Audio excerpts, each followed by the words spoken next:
even if there isn't, okay, if I were you, I would still start going to the Reformed congregation and ignore all the start over. Everybody, we're back, I think. So sorry about being cut off. We were just talking, still going on the phone with the gentleman who called when we got so rudely. You know what it is? It's the anti-Semitism in the electronics. Must be. It must be. It's the anti-Semites living in the electronics. But we're back. We're back. All three of us. We're David, back. sit up in your chair, boy. there's your desk jockey over there. Good job, David. Right on. So we can go for a little bit while long. So let's go ahead and hang up now, and David, let's go ahead and take this next caller. Okay. Thank you so much for your call, brother. All righty. Thank you. Okay. Keep in touch. You're doing a great job. Thank you, brother. Take care. Shalom. All right. Thank you. Uh-huh. Bye-bye. Hello. David, did you answer? Good man. Welcome to the show. We are live on the air. Hi, this is Chris from San Diego. Hey, Chris, welcome. San Diego. I love the San Diego That's SeaWorld. Boy, that was a great SeaWorld. And the zoo and Better than the one in San Antonio. San Antonio, they had so much land, they spread it way out. And you see the same things, but you have to walk 500,000 miles to get from one to the other. Oh, boy. I Wow. know, yeah. Hi, sorry. My question was basically the mixed multitude out of Egypt. Yes. What is that in reference to? That's in reference to a couple of different. Right. Well, Go on. I'm not sure what else there is, but the Egyptians understood that God was with the Jews after having personally witnessed the plagues, the plagues against their gods, and they joined with the Jews in leaving Egypt. And that was my assumption. Sorry, I mean. Well, I was about to say that. My next question. The next issue is what happened to them, and although there's a passage, tradition, whatever, of how later they were not exactly great for the people of Israel, there's reason to believe at Sinai, basically because of the experience they had at Sinai, they basically became Jews. They converted, became believers Right. in Judaism, in one true God and the laws that God gave. Yes, that's what my assumption is. So that's my question with the Noahide. So if the foreigner, the stranger, wants to join Israel, is that only if you are in the land of Israel, then you could become a Jew? No. We were just talking. Well, it was off the air when the electric anti-Semites living in the electronics got to us. But no, every synagogue I know has some form of conversion classes. They may be one-on-one with the rabbi. They may be as a group. But no, conversions have taken place outside the land of Israel. Look, we have Purim coming up, celebrating the events of the book of Esther. In the 8th chapter of the book of Esther, it talks about many people in Persia becoming Jews. It explicitly says that near the end of the 8th chapter of the book of Esther. So even as far back as the book of Esther, people were converting to Judaism and becoming Jews without living in the land of Israel. Gotcha. I think there's also a passage in, I forgot what chapter in Isaiah, but it talks about in Isaiah foreigners and strangers, if they 56, follow wait, the Sabbath. I think it's they would be blessed. 56. I could be wrong, but I think it's 56. Even when I was younger, my memory for chapter and verse wasn't always that great. 56, I think it's 56. 56:3. Neither let the son of the stranger that has joined himself to the Eternal speak, saying, the Eternal has utterly separated me from his people. Neither let the eunuch say, behold, I am a dry tree. For thus saith the Eternal to the eunuchs that keep my Sabbaths and choose the things that please me, and take hold of my covenant. Take hold of my covenant. They converted.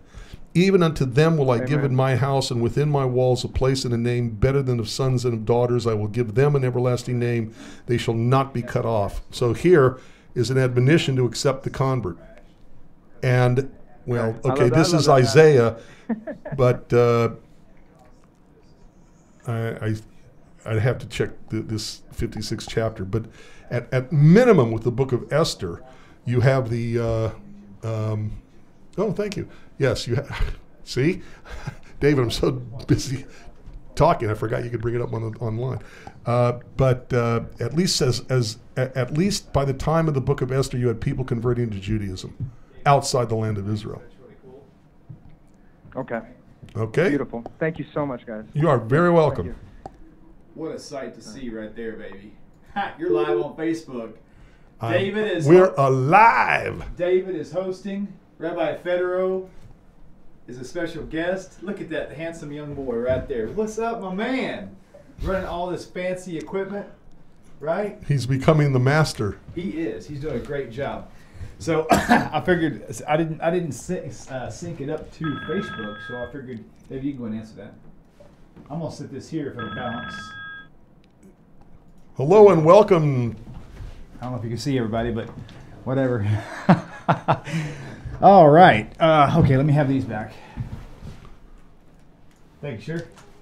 All right, you're live on the air.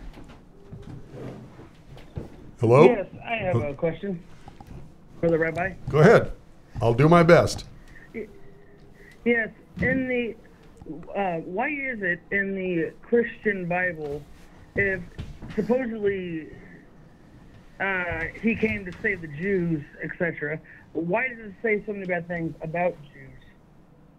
I know. How about the phone so you can answer the question? Wait, I'm not clear on your question. Actually, I got the question. Okay.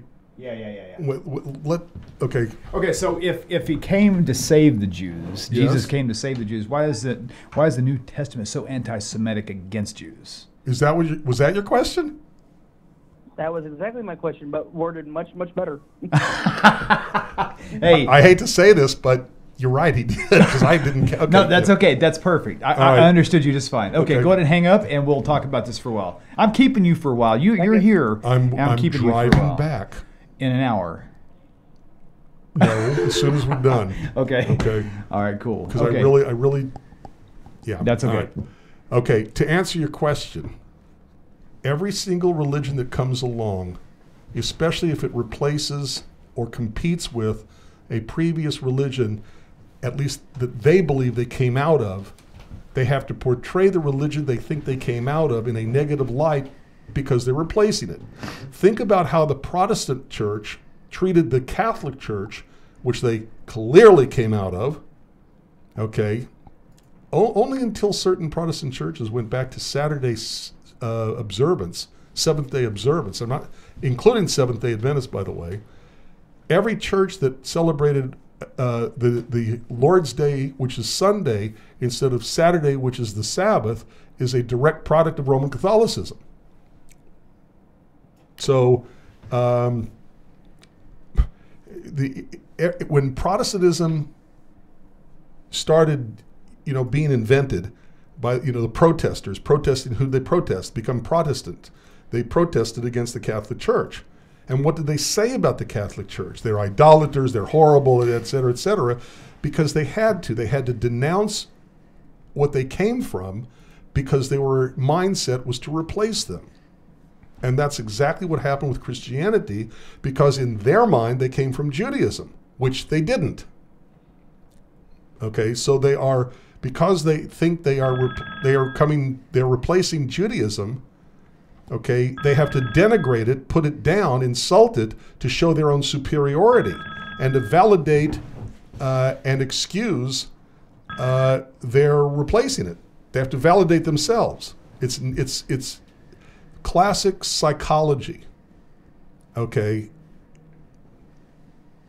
Do you have anything to add to that? I was distracted. I was trying to get the phone call. Sorry. The question is, why does the New Testament, if Jesus supposedly came to the Jews, okay, in the beginning of Jesus' ministry, he says to the Jew first. Right. By the end, okay, the Great Commission, the end Right. of 27, Matthew 27, for example, he says, go to the nations and, Yes. okay, by the way, what exactly would he have said? Okay, first to comment on what you were leading up to. Yes. You brought a thought to mind. Acts chapter 6 or 8, somewhere in there, maybe Acts chapter 10. Okay. There's a call for Peter through a vision, and everybody knows this because they think it's all about eating unclean flesh. But there's a vision that Peter had, right? It says he had a vision, and this blanket came down on a sheet, and all manner of 4-footed beasts from the fields and fowl of the air. It doesn't say anything unclean. It just says 4-footed beasts of the field and fowl of the air, right? But anyway, that whole vision right there, that vision time frame, I think that was Acts 8. In Acts 10, I think is when he actually told what the vision meant. And what that vision meant was that he is to no longer call any man unclean. Because it was in Judaism back in the day, only the Jews were clean. Everybody else who wasn't a Jew was not clean, right? So in that vision, that was his proof that God was trying to show him. I'm not sure I agree with that statement. But no, he actually says it in there. Okay. He actually says that. Yeah, but he's a Christian. He's not going to be speaking for Jews. He's going to be talking about Jews, and he's going to be denigrating Judaism that Christianity. All I can thinks tell is you replacing. is in that script, Peter says, "I have never touched anything unclean." So he was apparently a practicing Jew, even if he was Greek. That's my point. He was a very, very Peter, right? So, but the point was later on he says, "The Lord showed me the meaning of this whole entire vision. The actual meaning of it was to never call any man Verse unclean." 17. So that was like 10 years or so after the fact, after Jesus is long gone, 10 years or so. So for 10 years, even from the time Jesus was here, for 10 years after he died, they were still trying to get the Jews. And at that point in time, Peter's saying, you know what, we can't call anybody else unclean anymore because now God has considered everybody clean.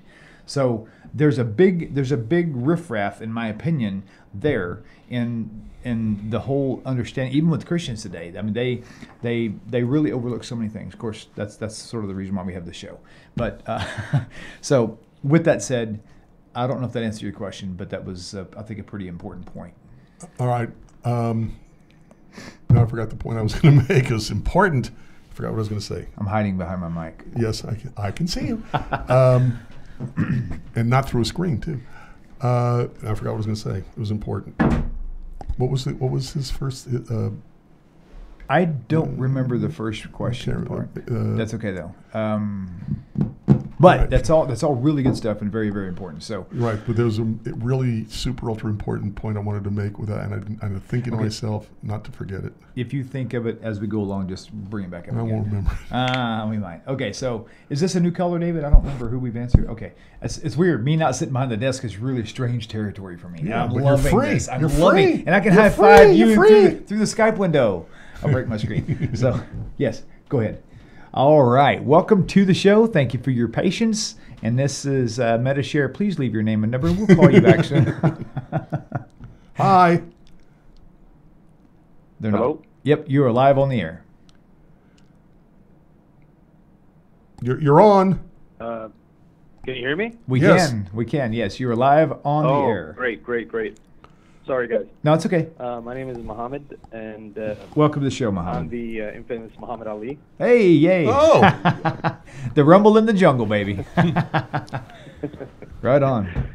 So, thank you for picking up my call. Yes, sir. I needed to follow up on the question about the issue about God walking in the garden and so on and so forth. Sure. The reason why I'm asking constantly about this question is because we have a missionary that comes up to our mosque. And I know how you feel. We've had people in my synagogue trying to take over my pulpit to preach their Jesus to us. Right. About at least once a year. Well, he comes in and he acts like, he's very interested about the religion, but then so on. Exactly. Same exact thing. Comes back to Jesus loves you in the end. Right. Can I say something real fast? Sure, this may hyper project this little forward even faster.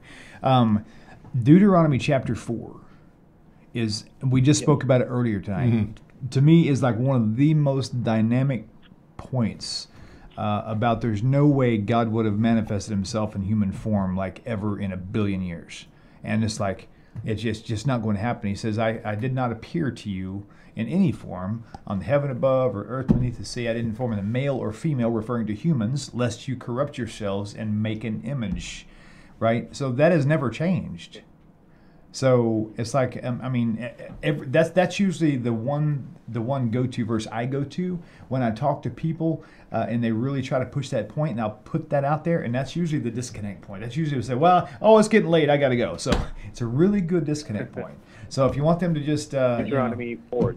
Deuteronomy 4, can you find it? Is it right there? That's the right one.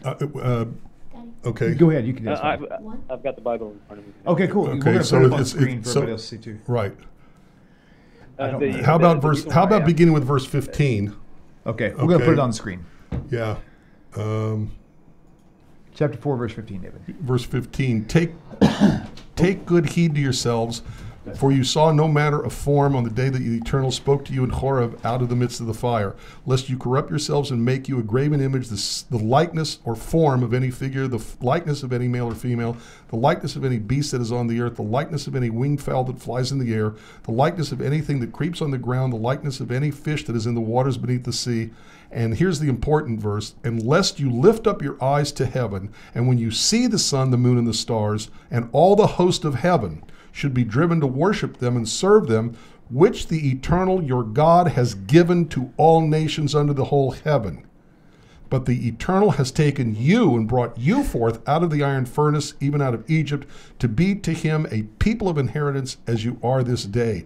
In other words, they can have their idolatry. Right. They can have their sun, moon, and stars to worship, not you, you're Right, Jews. right. And as such, you got God. And you notice he actually covered everything in there. Everything you can Animals, think of. angels, Fish. stars, fish.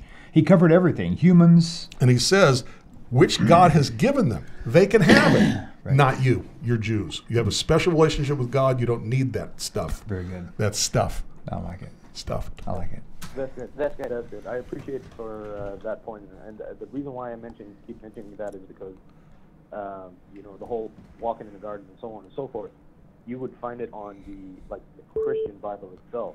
Right. But Yeah, but they'll also find Deuteronomy 4:19 on the Christian Bible itself.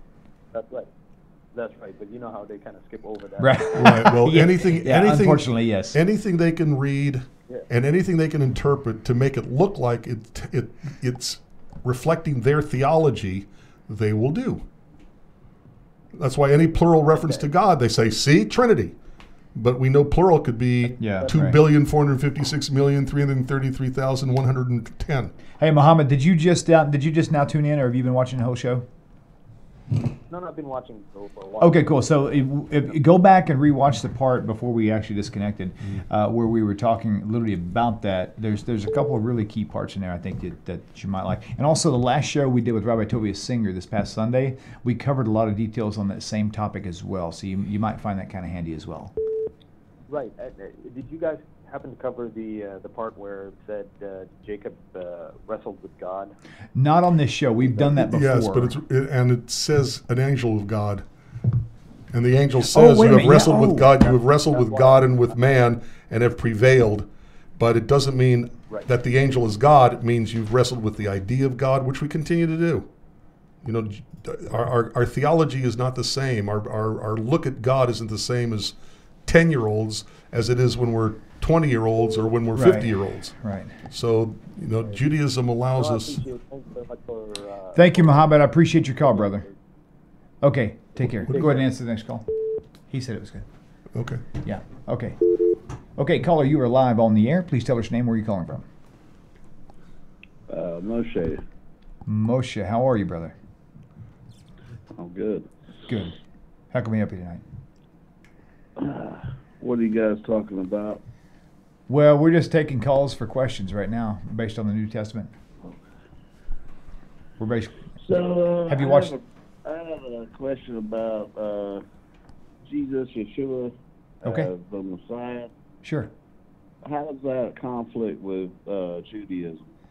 In every way, shape, and form. Let me ask you a question real quick, Moshe. Just out of curiosity, to give me some context for your question, where are you in your journey right now with the whole Bible as a whole?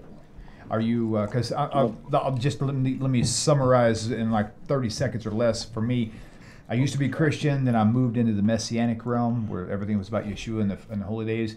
And then about 5 years ago, I left, and I'm no longer a New Testament believer. So that was my quick spiel. How would you state your case right now? Well, I converted last year to Judaism, and Okay. I just have a problem with the whole concept of Jesus is the Messiah for Jews, and Right. in the biblical text in the Old Testament, Jesus is not in the Old Testament, and the whole Jesus thing, like where they try to like go back to like in the Old Testament and try to say that he is the Messiah, he is the temple, and he goes back to like Abraham, and Abraham is the father of the Jews, and like the tabernacle.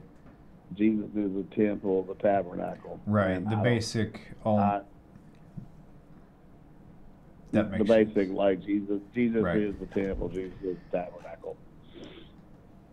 Gotcha. And I don't know how Christians like went to from like that to going back to the Old Testament. Well, let me ask you a question. So you said you've converted to Judaism, right? Do I what? Did you say you converted to Judaism? Yes. You did. Who with? What were you? Real quickly, what were you before you converted? I grew up in a fundamental Baptist. Okay, gotcha. Did you do any teaching or have family that were teachers or preachers or anything like that? My father was a fundamental Baptist pastor. Ah, see, there's the money shot right there. Okay, cool. So you're a preacher's kid. I'm a preacher's kid. I actually ended up being one. Okay, that's cool. I'm a PK. Nice. PK. Okay, cool. So now that I've got all of this, tell me if you've got a precise question, lay it on me, or a rabbi. Okay, a rabbi. How do Christians find Jesus in the Old Testament?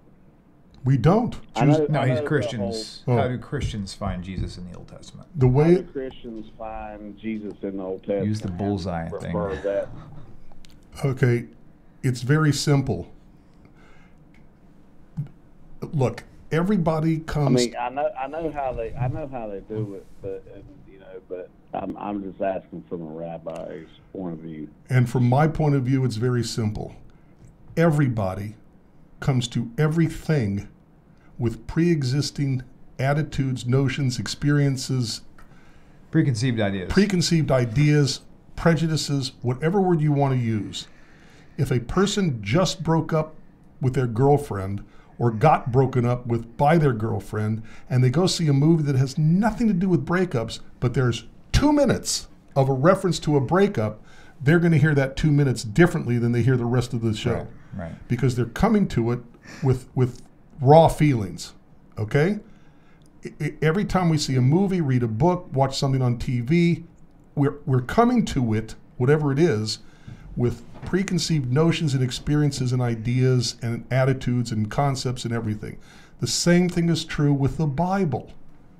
And so because Christians come to the Hebrew Scriptures with their preconceived notions of Christianity, let me give you the best example, and that's Genesis 1:26.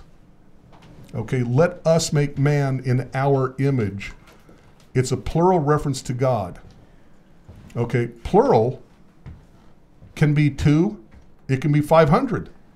Plural, just, we could be 550,000 people. Okay? All of us. So the question is why do they assume that that's 3? Why do they assume that the plural reference there is about a Trinity? It's because they already believe in a Trinity, so they want to see it there. I'll give you another example. It comes from the New Testament. In the New Testament, it explicitly says that the Jews have a veil over their minds. Okay, I'm pretty sure it's Hebrews 8. A veil. How do you mean a veil? Like well, a blinder? You could say a blinder, but okay, But they don't see Jesus as their Messiah, right? Right. Well, here's what they say. They say that everything in the Hebrew Scriptures points to Jesus, but the Jews have blinders that prevent them from seeing Jesus in the pages of the Hebrew Scriptures. But it also says, and this is very important to understand, okay, it also says that as soon as a person believes in Jesus, the veil is taken away, and then all of a sudden they can see it there. Okay? Well, that means it's not really there. It means you have to be a believer in Jesus to have your supposed veil taken away. But if it was inherently there, if it was naturally there, if you didn't have to be a Christian to see it there, then everybody should see it. It should be obvious. And I think it's Hebrews 8. Okay. Let's see. Maybe not. I know that the King James. All right. Hey guys, V-A-I-L, I think is how they pronounce it. Well, you could probably go to like all have come up short. All right. Well, at any rate, all have sinned and come short of the glory of God. No, but that's not what I'm talking about. I'm talking about the passage in the New Testament. I know, but I'm saying, from a Christian point of view. Right, but what I'm talking about is the Christian point of view too. The Christian point of view says that a Jew has a veil over their mind that only gets taken away if they believe in Jesus, which means that what they're looking at isn't inherently there. Look, if a Martian lands on Earth, goes into a hotel, goes into the drawer in his room, he's going to find the Gideon Bible. Praise you, Jesus. Okay, if a Martian reads the Hebrew Scriptures first, when he gets to the New Testament, he's going to think, this doesn't make sense. It contradicts what I just read in the Hebrew Scriptures. But if the Martian reads the New Testament first and then reads the Hebrew Scriptures, he'll say, oh, that makes sense because it's reflecting what, in the Christian viewpoint, it's reflecting what's in the Hebrew Scriptures. But you see what I'm saying? We Jews were told by God, in the Hebrew Scriptures, in the Torah, for I am God and not a man.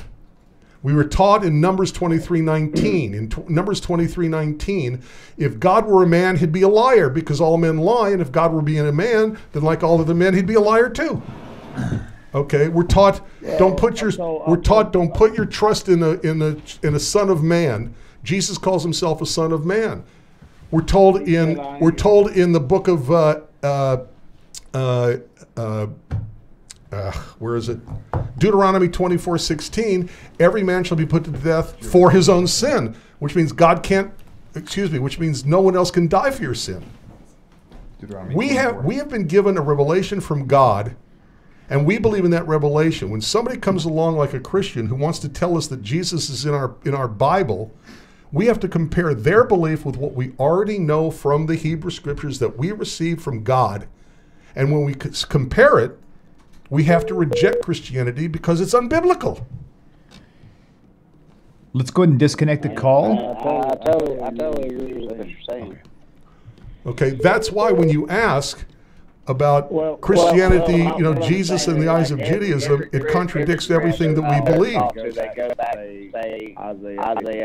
They always go to Isaiah. Of course they do, because they're looking.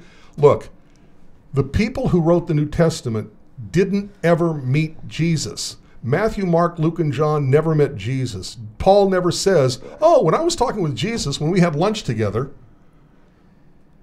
Luke explicitly says in the very beginning of Luke, and John at the very end of John says basically the same thing. I was told all these stories by somebody I think is reliable. Words to that effect. They never met Jesus. Okay, when they're writing their stories, inventing their stories about Jesus, they have nothing to base it on except the stories they've been told, and when they have a gap to fill, they make up the story, but what are they going to base it on? They're going to base it on the Hebrew Scriptures. So Isaiah 53, of course, sounds like Jesus at first glance, Because when they invented the Well, they actually put that into the New Testament. Right. Because they're using the Hebrew Scriptures as like an architect uses blueprints. In the same way that an architect needs blueprints to build the building, the New Testament writers needed the Hebrew Scriptures when they invented the stories about Jesus so that they would reflect what was found in the Hebrew Scriptures. And there's proof of this. Matthew writes about the entrance of Jesus into Jerusalem. He writes about Jesus balancing himself on two animals. Mark writes the same story where he's only coming in on one animal. What's the difference? The difference is they're both basing their story, inventing their story, based on what's found in Zechariah. In Zechariah, it talks about this person coming to Jerusalem on an ass, on the foal of an ass. Matthew understands that verse in Zechariah talking about two animals. Mark understands the same verse talking about one animal. So Matthew invents his story about Jesus coming in Jerusalem the first time on two animals because that's how he interprets Zechariah. And Mark writes the same story, basing it on the same Zechariah quote, but he understands it as only talking about one animal. So when he invents his story, Jesus is only on one animal. What determines the story isn't the facts of history of what actually happened. What determines their story is how each author understands and interprets the Hebrew Scriptures verse from Zechariah. Right. They didn't know Jesus. They had no... Go ahead. Okay. So I've been practicing Judaism for about 4 years. And the first year I went to a Passover Seder, I was like, it's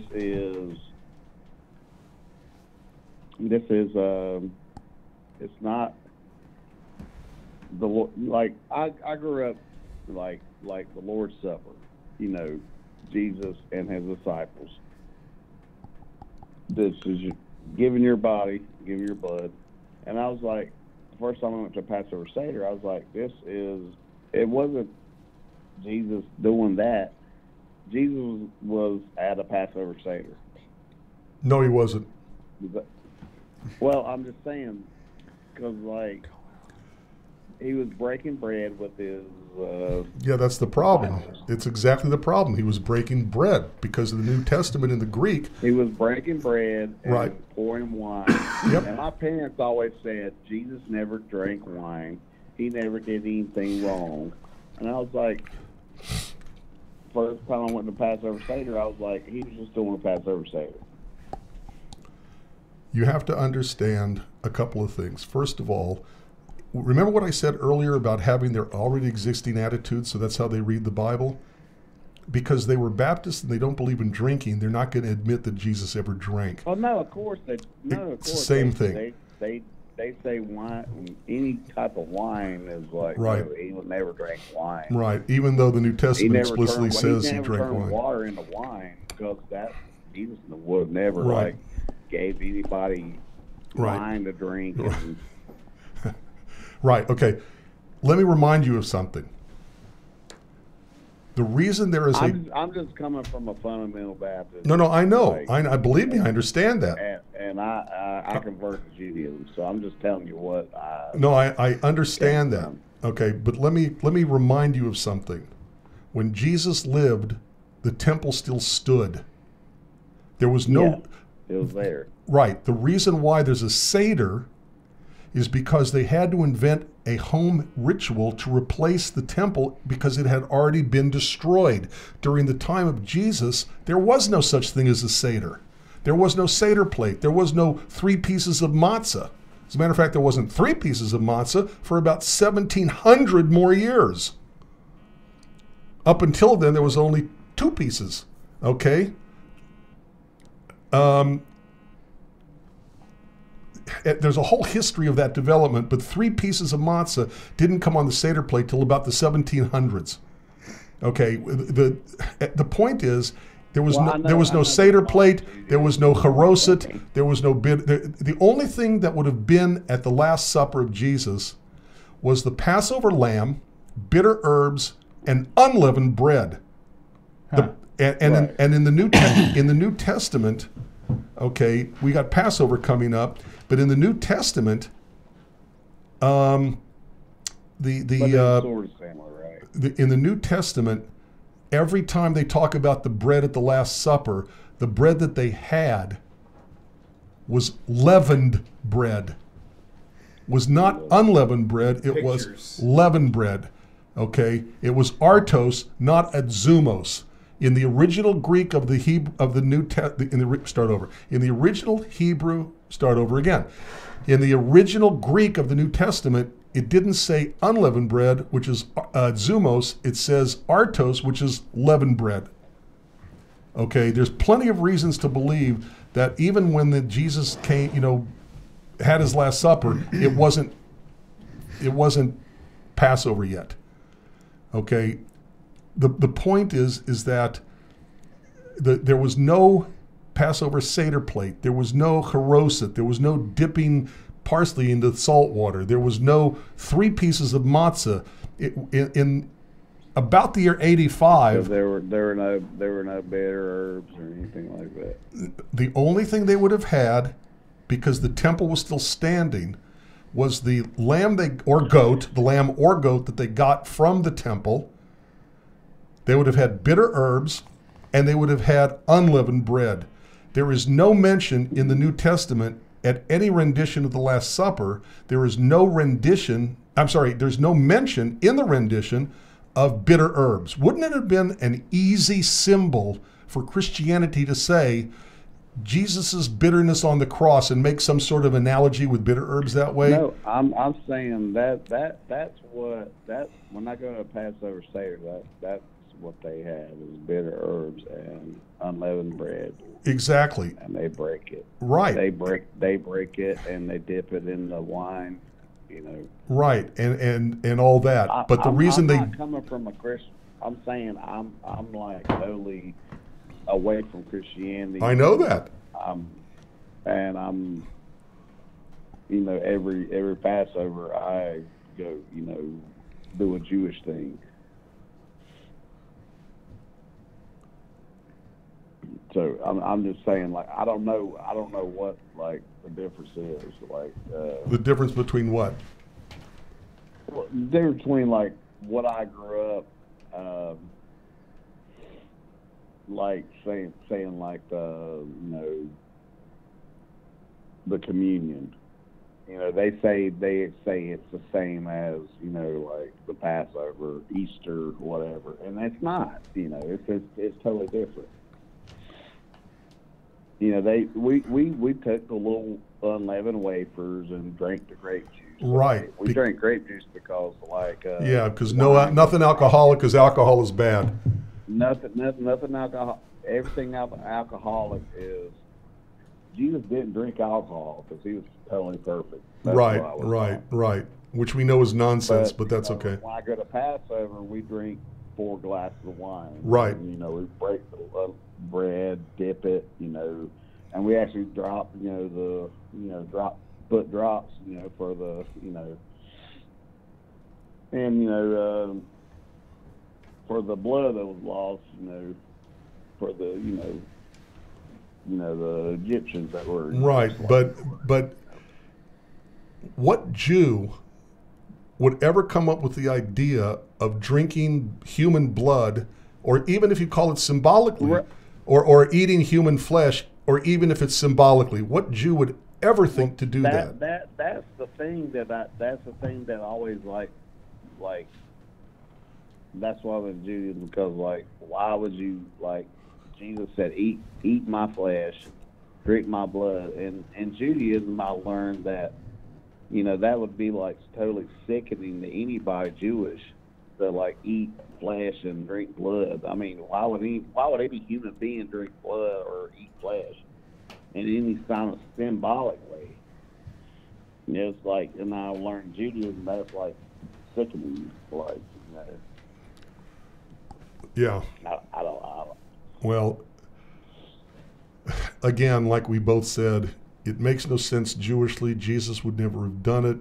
It's a pagan practice found in virtually every pagan religion all over the world to eat the blood and drink the blood and eat the flesh of their god, or to eat the blood and drink the blood and eat the flesh of the animal that symbolizes their god.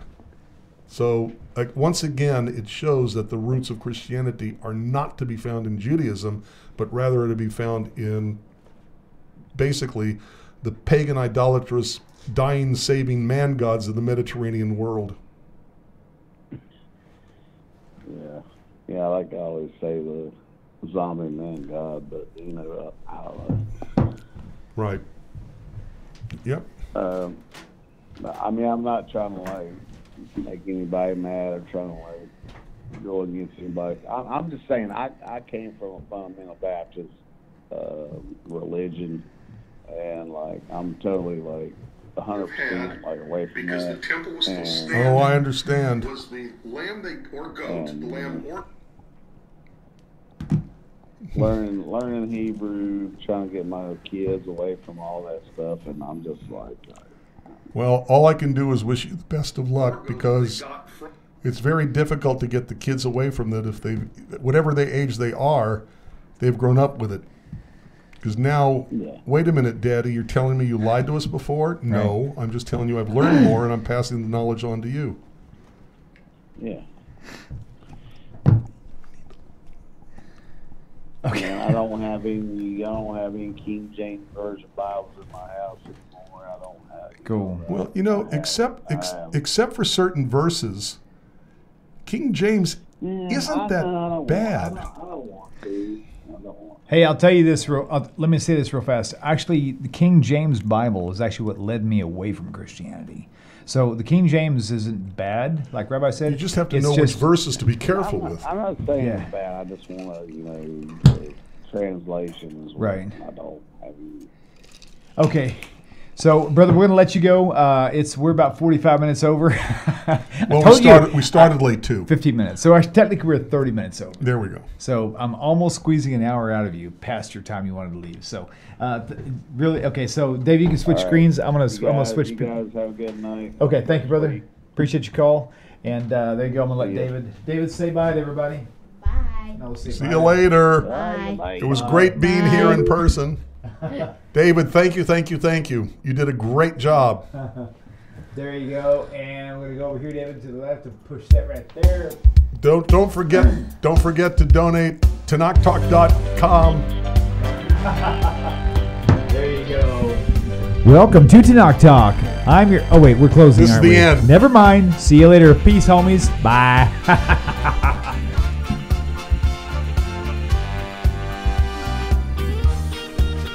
Oh, finger dance. Oh, you got the finger dance. Okay, I'm not that good. Okay, so. I'd love to know the words to this.